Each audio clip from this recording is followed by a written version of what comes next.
An Empire of Ice and Fire by Longclaw 1-6, Chapter 97, Shield for the Realms of Men. All right, Uncle, Rob said, taking in the persuasive arguments that Benjen had given him. The Brotherhood will take the vanguard between the Unsullied and the Northern Bannermen. We will not disappoint you, Lord Stark, Beric Dondarrion stated, thumping his chest with pride and honour. Smiling softly, Sansa nodded to Rob's right. As Hand of the Emperor, she and Tyrion were nominally in charge.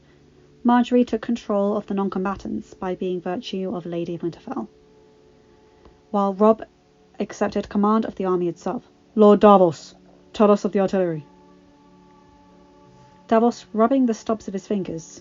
Even to this day, he could swear he felt a twinge of the non-existent digits, pointed to the painted brown lines that represented the walls of Winterfell and temporary scaffolding. We've lined up all of our archers and crossbowmen atop the northward-facing walls of the castle, and upon the newly created bow platforms and cannon pits. I shall command them on the right, and Lord Rickon will command them on the left.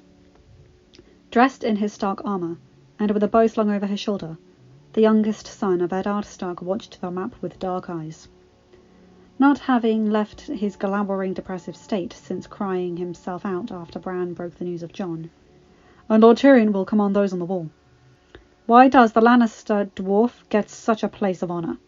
Demanded Edmure Tully, alone with Lord Mallister to represent the forces of the Riverlands. Because I have experience at defending fortifications well, Lord Tully, Tyrion responded, not too subtly rubbing the scar over his eye. Additionally, I can't really wield a sword, but commanding archers is something I can do. Nodding, Davos resumed. The crossbows will be fully equipped with dragon-glass arrows, while the bowmen will receive a mix of fire and dragonglass shafts. Which to use will depend on where and when the volley will occur. Once the dead reach the final defensive line, then they will switch to fire at will until cover of the cannon. Our catapults and trebuchets will engage at long range. At least we have enough dragonglass, Rob murmured, all others nodding in agreement.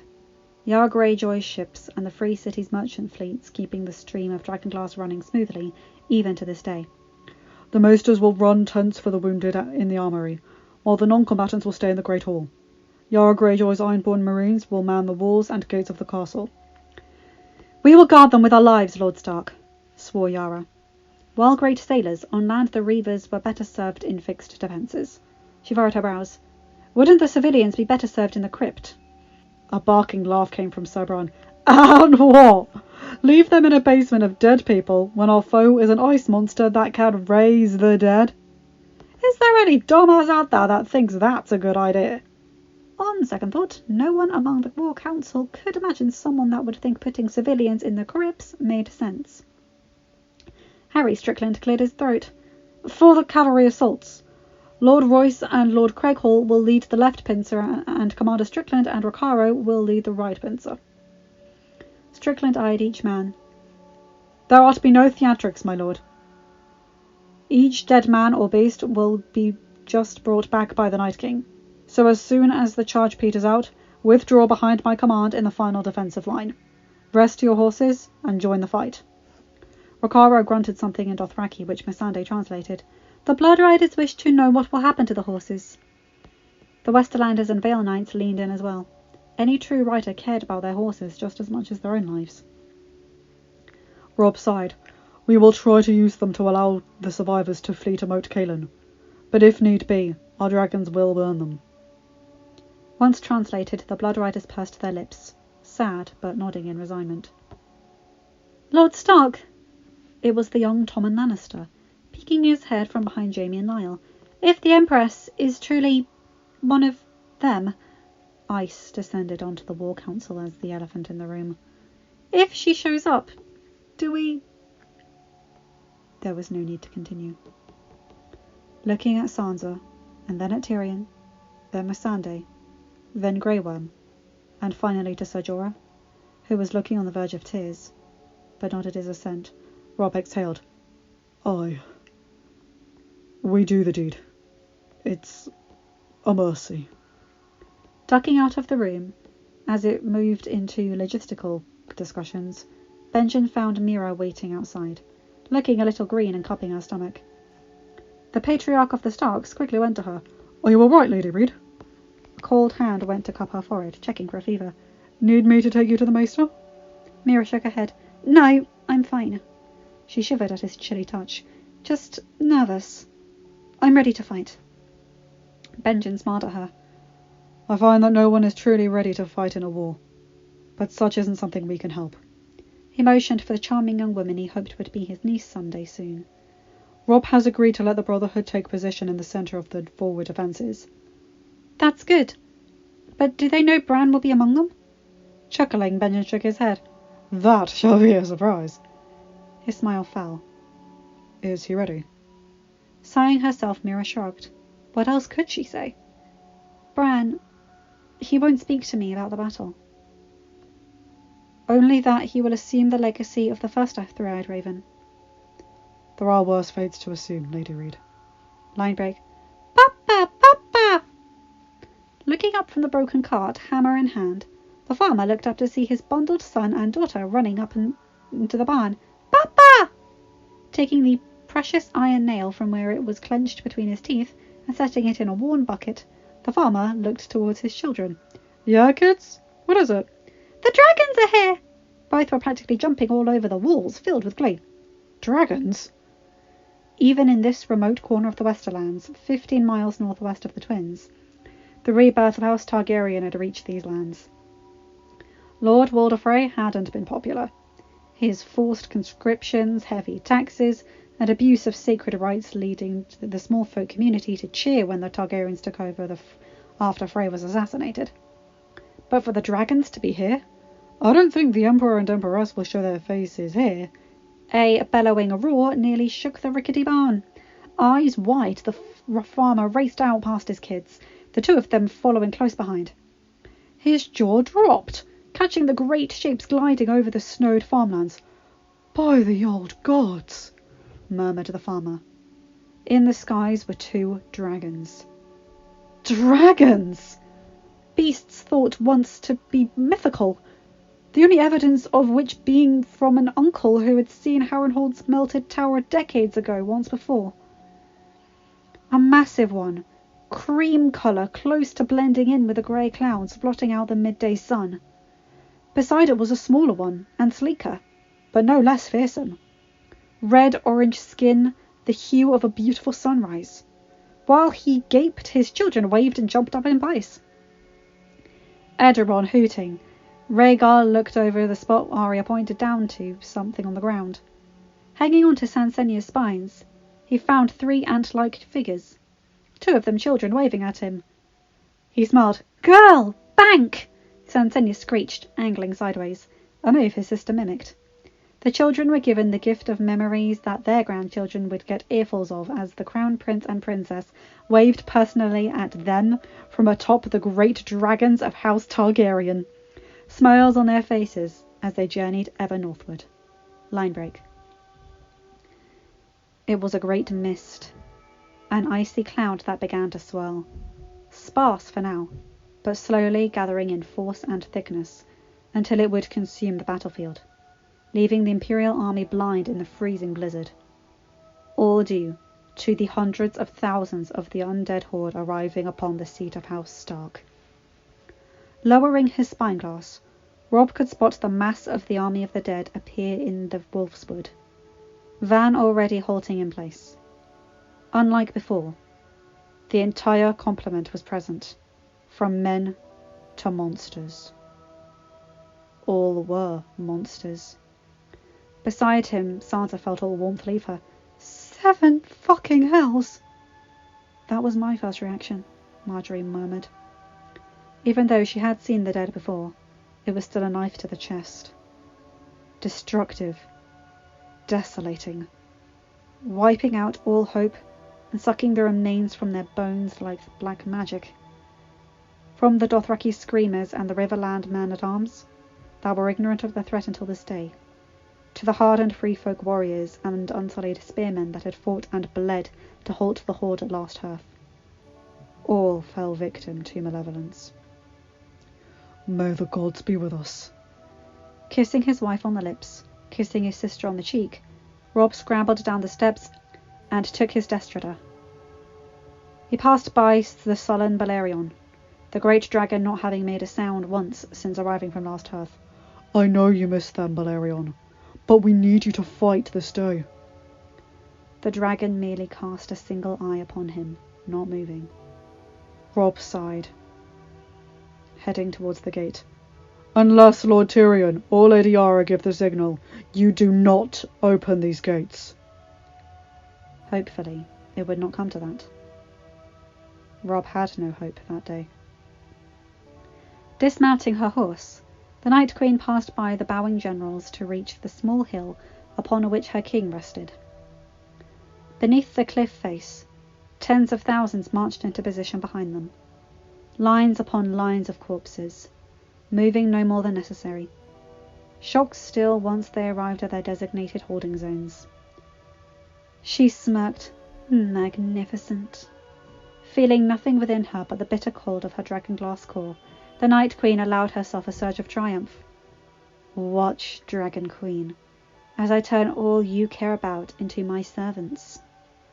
Watch as I use them to bring true peace to the world. The triumph only grew when she realized that no one answered. Soon it begins, my sweetling, announced the Night King. Ready, my servants. Soon we take the world. The army of the dead marched on. Less than an hour before they would take position to swarm Winterfell. Less than an hour before the light of life would be snuffed out of this earth. Line break. The icy gloom was broken by the sudden hoot of Rhaella. Not many noticed it at the time, but atop the battlements of Winterfell, Sansa did. Watching the dragons in their infancy at Castle Black, she was intimately familiar with their sounds and expressions. As the hoot repeated itself, the hand of the Emperor knew that it wasn't the mournful cries or angry snarls that the dragons were previously fond of since last hearth. No, these were different. Hopeful, even. Rhaella threw her head back and hooted again, coaxing a curious glance from Lyonera. The lilac dragon hissed at her sister, staring directly at her, then pointing upwards towards the clouds. Lyonera followed, only to let out her own surprised hoot. Without further prodding, the two dragons leapt into the air, wings flapping like mad as they climbed over the cloud cover. Roars and screeching their juvenile high-pitched calls. Two young but still large dragons ascending without warning into the sky drew attention from all across the battlefield. From the battlements of Winterfell to the grove of the Godswood, from the manned defences to the mass of corpses gathering miles away, from the Lord Commanders of the Imperial Army to the Night King and Queen themselves. All looked up, puzzled, curious as to the behaviour of Rhaella and Lyonera. Even Balerion, black scales in a dull pallor since losing his rider, glanced up, eyes wide and expectant as his sisters screeched and hooted into the clouds, only for an unseen roar to thunder with the sheer power of the gods themselves. Blinking, Sansa recognised that roar anywhere. She may not have been the first to point skywards at the dark green blur that the first began to emerge from the clouds, but no one could later dispute that the Red Wolf of Winterfell was the first one to shout, "Look!" And it emerged. Diving out of the clouds, sisters shrieking in excitement as they emerged on either side. Rhaegal's maw was open in an ear-shattering roar. One answered by his brother, suddenly shaken from his melancholy to a rather animated frenzy, knocking over many archers to the ground, his wing beats propelling the Black Dread Reborn into the air, frantically racing towards his brother. But such was not what the entire Imperial army stared at, as the green dragon levelled out, about 200 feet above the ground. Not what the Night King felt the storm inside him cease in a pale fear, an utter surprise bordering on horror. Faint, but there was a figure. Mounted atop Rhaegal, cloak billowing out in the wind, flaming sword held high, utterly at ease with himself and the massive beast he rode. "Holy fucking mother!" Tyene Martell gaped. "It can't be," Robb murmured. "Is it?" Jaime Lannister breathed. hoping that his eyes didn't deceive him. Wiping his aging eyes, Davos felt his heart soar. It is! Sansa's awe morphed into a small smile. A smile that only grew as the seconds ticked by. Jon! I don't fucking believe it, Tyrion Lannister remarked, rubbing his eyes. I fucking knew it! Tormund raised his axe in a silent cheer, one of only a few. Most too in complete, stunned, utter astonishment to even speak, move, or breathe. Bran merely smiled, motioning for Hodor, Willis, to guide him forward. Their emperor, dead upon the battlefield at Last Hearth, was alive, returned to them atop his great dragon, winds turning his black curls into the wild mane of dragon riders long past, gripping the front spines on Rhaegal's back one-handed, the other holding a flaming sword aloft in the air, banishing the dusk as a lighthouse banished the fog, blazing a path through the long night. Holding on for dear life, biting back a scream at each sudden jink or weave, Arya pulled her eyes from Rhaegal's scales to watch the three other dragons line up behind their father. Balerion, the Black Dread, roaring back to life after Last Hearth. Rhaella hooting to her older brother with excitement. Rhaenyra, her own shrieks defiant and heralding the strength and resilience of House Targaryen. In that moment, Arya forgot her fear. It was a majestic sight from above, let alone for the tens of thousands below watching their hope return in the most dramatic of fashions. The cheers echoed even to the Wolfswood, the Night King's vision drawn to the very heavens. Normal dark scowl wiped off his icy face. It had drawn the same mask as a fish out of water, gasping for breath.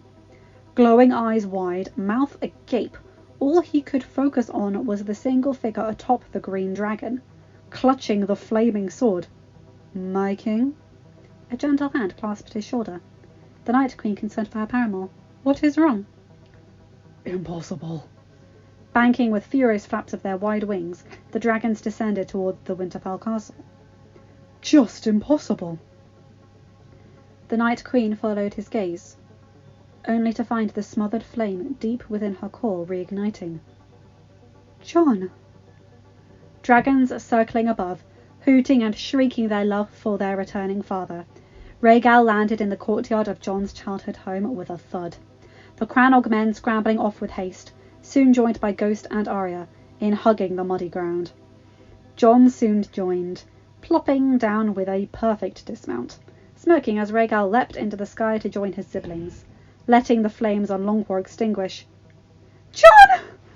He hadn't been on the ground but a moment before Sansa slammed into him, as tight an embrace as that day at Castle Black. She was joined quickly by Rickon, having raced from his perch commanding the archers to greet his brother. We thought you were gone! The redhead sobbing happy tears. Jon resisted the urge to sink down into the mud, losing himself in the love of his family. It would take more than an ice monster to take me. His sister croaked a laugh, still crying happily. Out of the corner of his eye, he spotted Sir Davos, Missandei, and Tyrion, trudging towards them, both gaping. Overjoyed, but gaping. Well, death does not agree with you, Jon Targaryen. Releasing his siblings, Jon welcomed the tearful clasp of the hand from Davos. Is the plan we discussed put into effect? Reunions could wait. No time for such trivialities while the Night King massed just beyond the walls. Aye, just as we discussed a couple of weeks ago, Davos replied, not having cried this much since his own twins were born. Just got here in time, Your Grace. Just as they arrived. A little bit early, actually. Jon's eyes quickly found Bran, being pushed into the courtyard by Hodor. Behind were Mira, Melisandre, Beric Dondarrion, and Uncle Benjen? This time it was Jon who ran to embrace his family. I thought you were forced beyond the wall. Benjen wished he could have cried, seeing Lyanna's boy alive and well. Only while that fucking arsehole was still there. Now I'm free to go where I please. Though not the same for you. His smile dropped into a determined frown. It's time for you to take your place in the vanguard, sire. Jon nodded, looking at Bran. Will you be joining us, brother? He still remembered his words from the vision at last hearth. Smiling, Bran allowed the mystic energy to course through him, taking Mira's hand for support as he rose to his feet, eyes glowing in a bright orange. "Let us bring the dawn, your majesty." A hushed silence fell over the army as he walked through the gate, immediately greeted by Unsullied on one side and Free Folk on the other, each man staring at him with a sort of reverence Jon had never seen before, as though they were looking upon a god.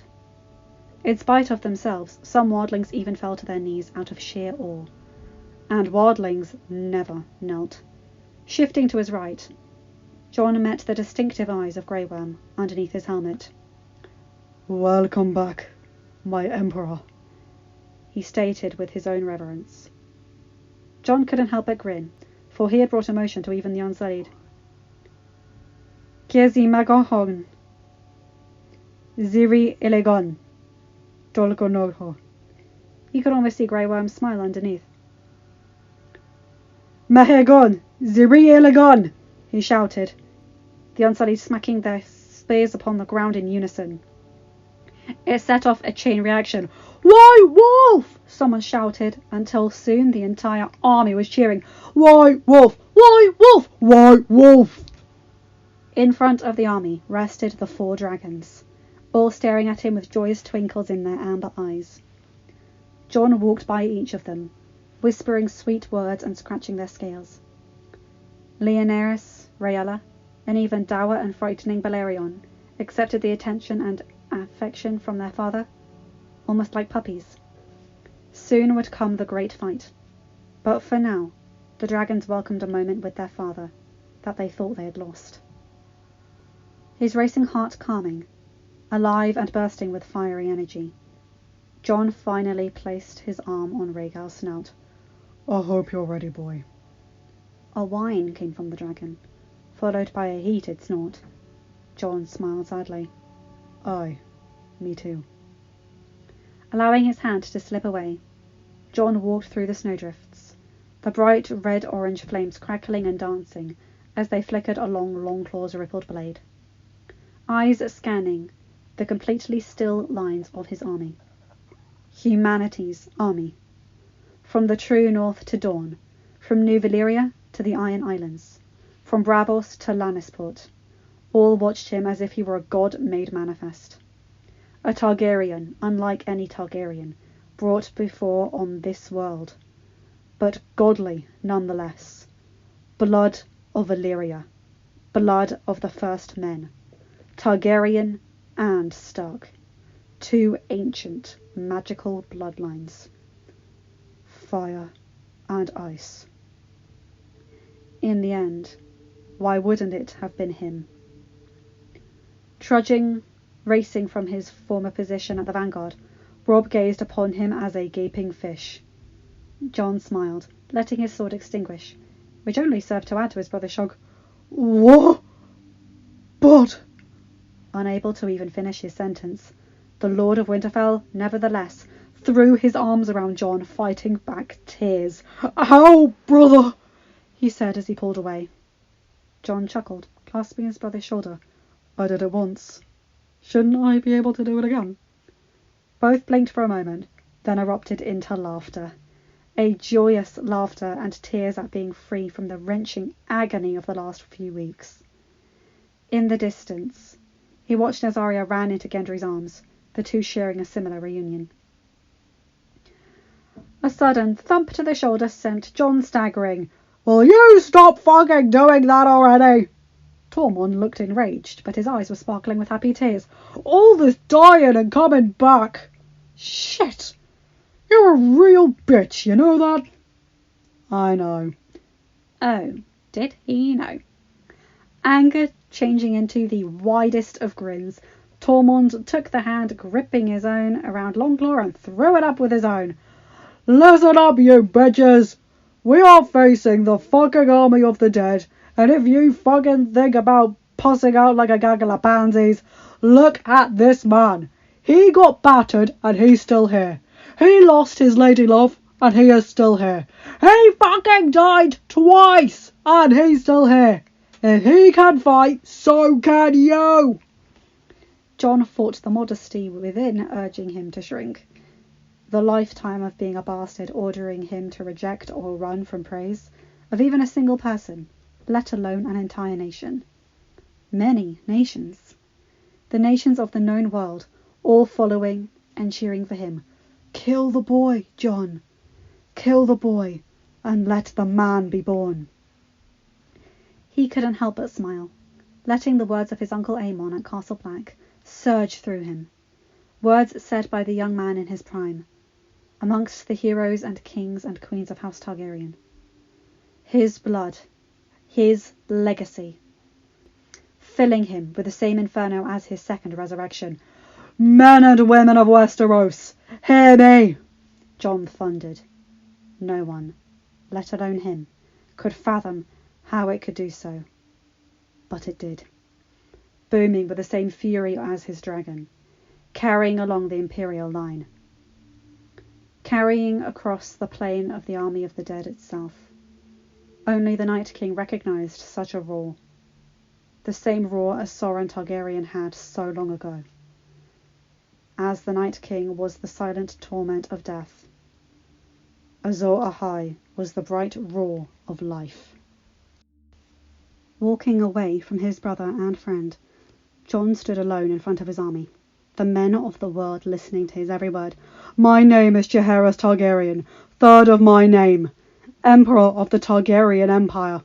His eyes drifted, looking upon Robb, upon Tormund, upon Benjen, upon Sansa resting atop the battlements with Marjorie Tyrell. All those that knew him in a different life, when he was a different man. But my name was not always this. I was once Jon Snow, the lowly and ashamed bastard of Winterfell. I came from nothing but shame and darkness, shunned by all as a stain upon my great father's name.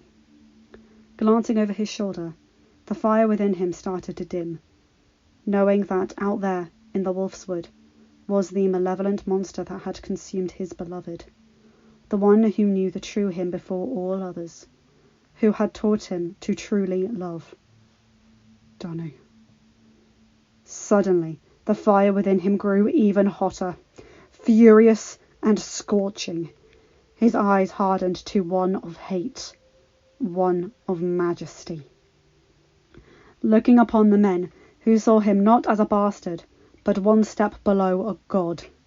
I came from nothing, arose from a base-born bastard to find myself before you all, the united men and women of the north, south, east and west, of Westeros, Essos, north of the wall and from lands unseen by many that live, the greatest army in history of the world, an army that I am honoured to fight alongside. We fight with you, sire! An unknown throat, his voice drowned out by a battle cry rippling along the line. John nodded, walking towards Rhaegal. Today I stand before you, not as a king or an emperor, not as a bastard or highborn. I stand before you as a son of these lands, both north and south, brother of the finest family I ever could have known, the father of 3 beautiful children, the husband of the greatest woman I have ever known. He glanced at Tormund, then at the line of free folk warriors, feeling a grin overcome him. And a free man! The wildlings shouted their agreement. No man that hadn't known the true north would miss the true freedom a man would acquire there. Lips formed a hard line. He pointed across the defences and plains to the Wolfwood, where the still army of the dead rested. Look at it, men and women of the living. The king of death and his undead monsters before you wish to make slaves of us all, to destroy our civilization and all we love and cherish, to extinguish all life upon this world. But you know what? Fuck them! From the highest born lord to the lowest base-born bastard, all shook their fists and swords in a laughing agreement. We will hold this fucking ground before us. Channel the spirits of warriors long dead, of the ages of heroes, of the conquest, of the liberation. And he had heard it all, heard the taunt of the man that he had thought long dead, that he had killed himself. Standing there, a sword made of his brother's in hand, aflame as the steel had so long ago, making a mockery of him and his power. Fists clenched so hard as to bend cold Valyrian steel, the Night King advanced, back straight, an icy maelstrom roaring within his glowing gaze. "Great One, please!" pleaded a walker, brushing past the Night Queen to plead and beg for his king. "Remember the plan!" He didn't get to finish. The Night King, with a mere back thrust of his ice sword, not even looking back, dissolved the monster into nothing, squashing even the slightest bit of dissent against his anger, against his rage, against his fear. Somehow, by the quirks of the ancient magic of the blood of the Kings of Winter that joined with the blood of the Dragon Lords within his veins, Jon could sense his rage, his hate, his fear. Jon revelled in it, wore it like the golden ornaments worn by the southern kings at their tourneys, displayed it as one would a great beast killed by one's own hand. He wanted the Night King to quiver in fear, terrified of him, of the mighty Targaryen dragon wolf, born of salt and smoke. The song of ice and fire upon this earth. But there was another he sensed, a coldness, a resolute ice beside the fear of the Night King, and a fire. It was faint, weak, but Jon could still sense it, his dragon blood drawn to it. "Dany, there may come a time when all life on this earth will lay dead, when men will betray their trust in their lands and their gods above, when laws and oaths mean nothing, and the age of men comes crashing into the dust." The Night Queen, her cold eyes narrowed emotionlessly, felt the rage of this man across the field, the terror of her king in front of her, winter gale within her swirling with the black power of the night. But as the man dipped his sword straight for her army, a beam of sunlight burst through the thick clouds, blade glinting in the last sunlight of the cold winter's day.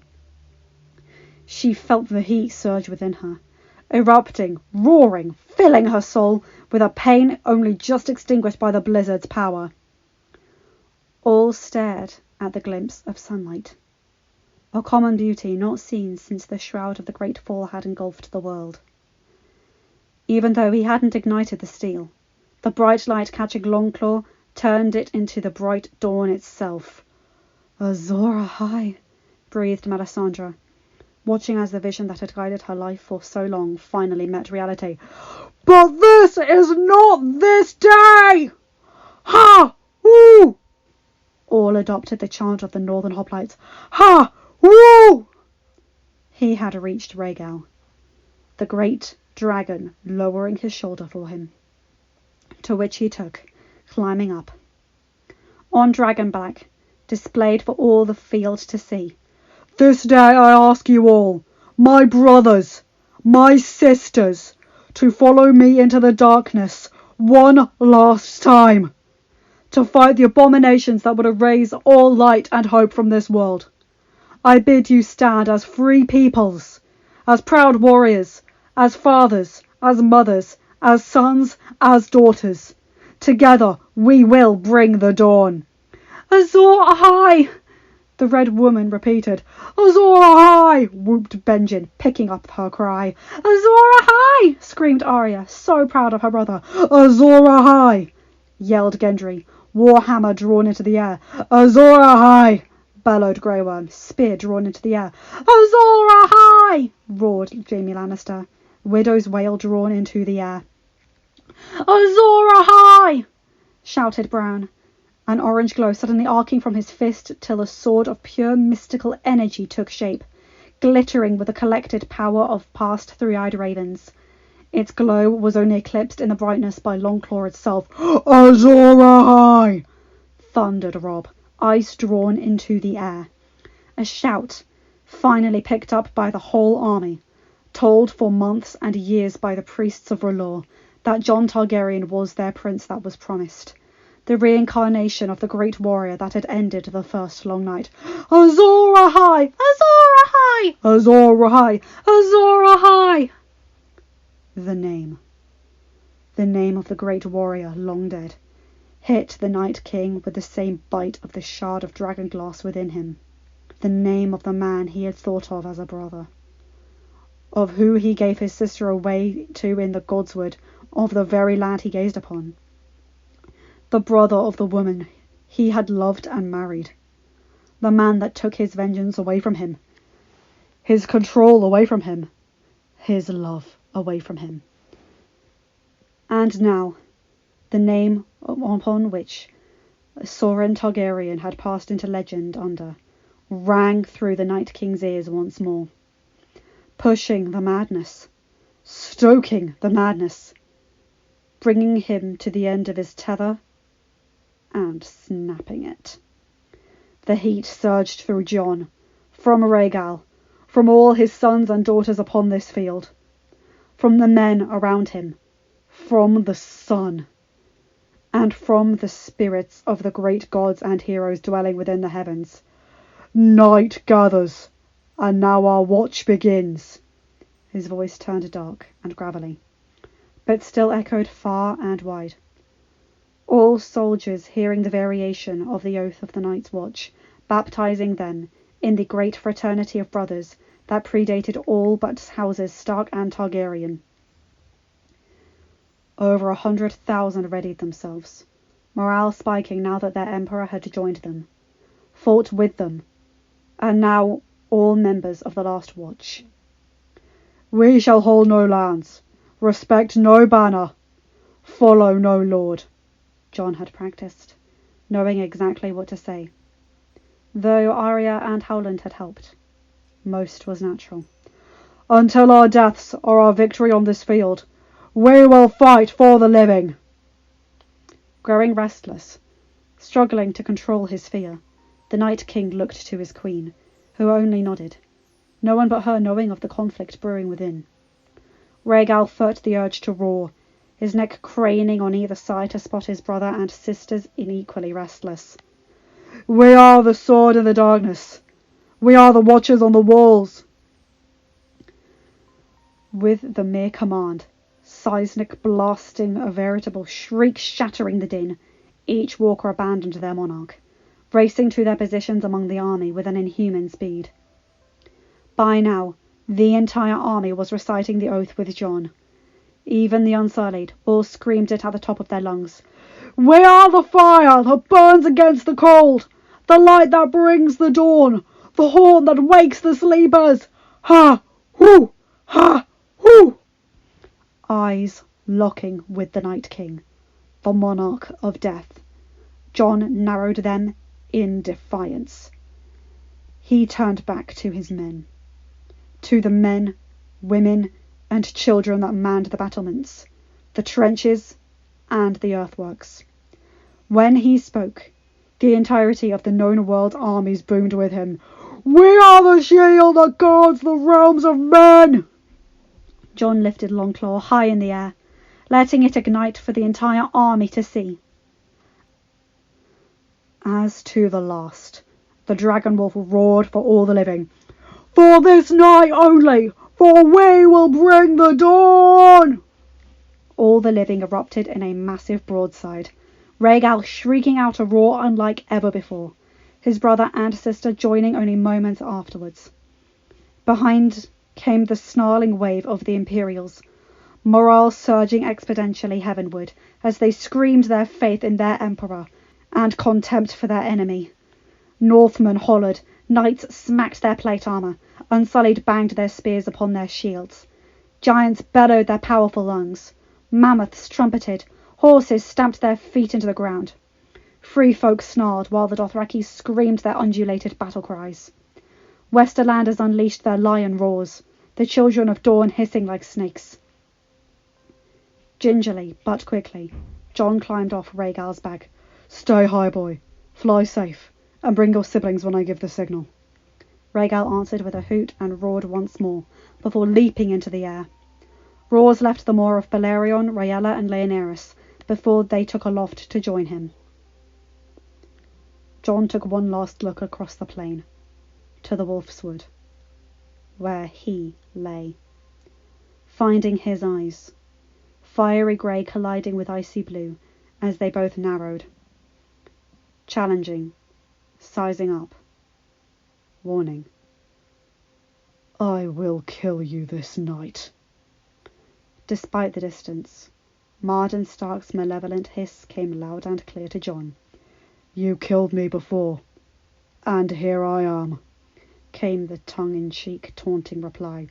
For Daenerys, you will not see another dawn. Jon, flaming steel of Lightbringer high in the air, boomed once more. Living with me! Forward! Yelled the throats of hundreds of lords and officers. Be they resigned, petrified, or euphoric, each man and woman that day knew their role. Some stayed behind, some readied for further movements, some moved only slowly forward, while many other marched to double quick time to the middle line of the defences. A mass of glowing eyes watched the movement of the Imperial army, but among them only one mattered. Only one possessed the ability of control and free thought as he drew his sword. So warped was the Night King's thinking, such an abyss of madness that the dark magic of wind had thrown him into, that nothing mattered but his revenge. His desire to control, to bend the entirety of existence to his whim, so that nothing could take him from what he held dear. Such drove Marden Stark to fight the chieftain Xylis' assassins that nearly killed his beloved Daenerys, and such drove the Night King to extinguish all life upon the earth. All tactics, all planning, it was thrown out of the window. A dark blue in the periphery of his vision, the madness swirling inside him to an unbearable tempest of icy rage, the Night King raised the frozen blade, levelling it at the beating heart of Winterfell itself. And with the mere gesture, the vanguard of the army of the dead burst from their formation in an onrushing torrent, covering the very snow upon the ground with a mass of rotting flesh and bone. Men racing like a swarm of ants, packs of shadow cats and direwolves charging forth, a massive giant thundering past the Night King with club in hand.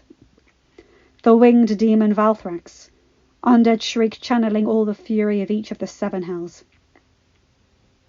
Beings of all types and sizes, united in the slavery of death to serve their master, to destroy all that was living before them.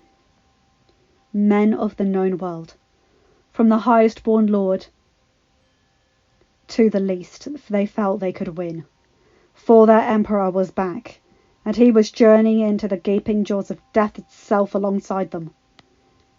And, as the army of the dead approached, hundreds of thousands of corpses, of countless death, charging with maws open and screams and snarls in a veritable maelstrom, erupting towards them, the Imperial army met them with a sound of their own, a clashing thunderclap of noise sung by each and every man and woman ready to defend their homes, defend their families, defend life itself.